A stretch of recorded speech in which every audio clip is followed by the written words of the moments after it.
IPL জুৱাৰীৰ বিৰুদ্ধে মুৰাজহাৰৰ আৰক্ষীৰ অভিযান।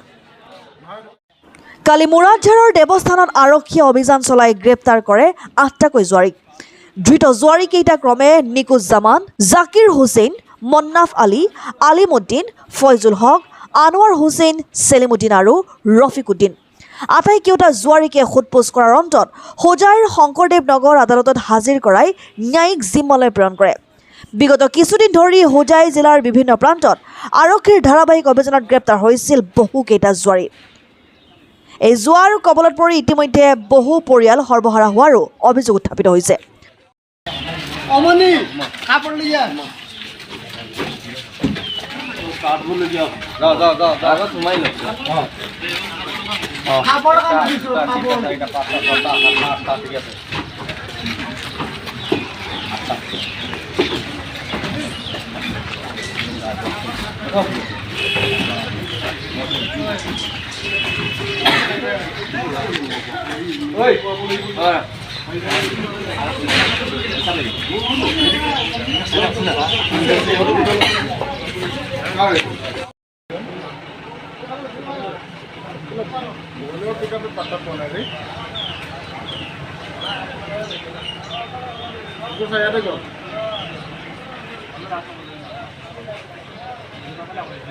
Kembali.